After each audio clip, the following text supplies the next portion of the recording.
This must-have tool in the shop is called a card scraper. Today, I'm going to show you how to sharpen it. First thing that we've got to do is we've got to make sure these edges here are nice and perfectly flat and 90 degrees from the face.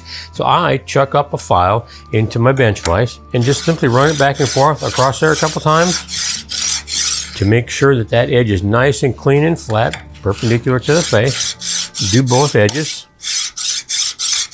That's all you got to do to clean that up and have a good surface to start from.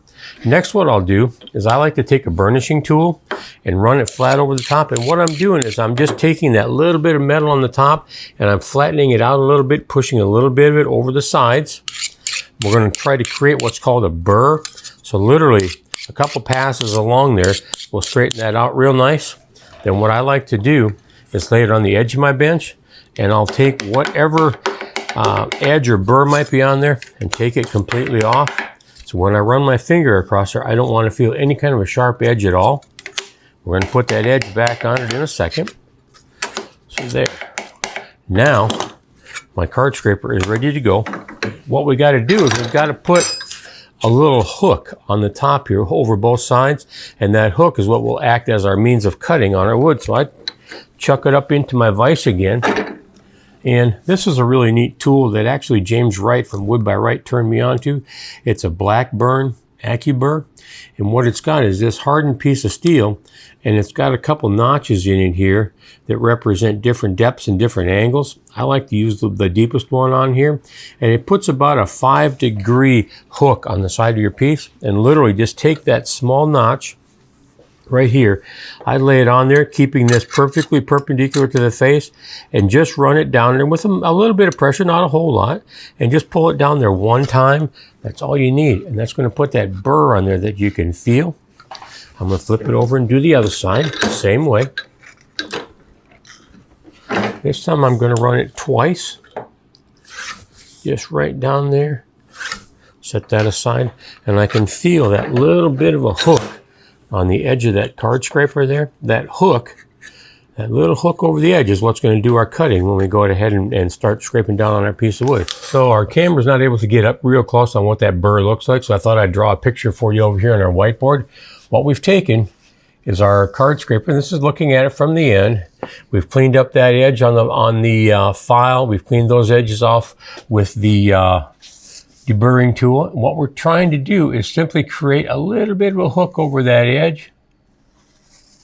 Right there. That's that little burr that we're trying to create on the edge of that card scraper. That's what's going to cut our material for us. For most of you, your reality is this. You only use sandpaper.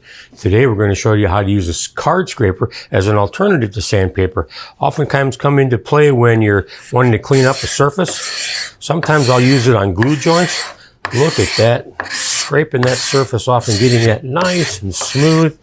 This will give you a finish-ready surface. Let's say you've glued up a few pieces of wood and you've got a glue seam there. You want to erase that glue seam. Same way.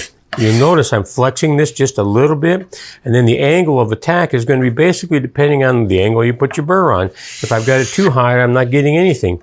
If I've got it too low, I'm not going to get anything. So you just kind of got to play with it until you get that right feel of that right burr on there. It'll clean it up super, super nice. Another alternative that I use it for a lot is, let's say I've got a finished piece of wood and I want to take that finish off.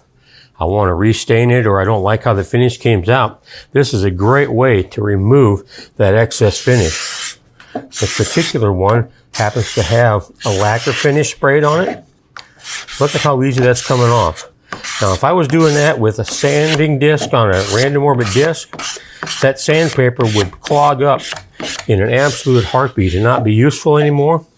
With this card scraper, I can get rid of all of that finish, even if there's a stain down on there.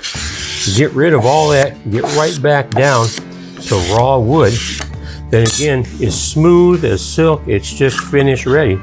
So that's one of the great uses of a card scraper. Scrape off all finish, take and get a surface that's prepped and ready for finish to go on it. So right there, you got a card scraper and a great way to sharpen it.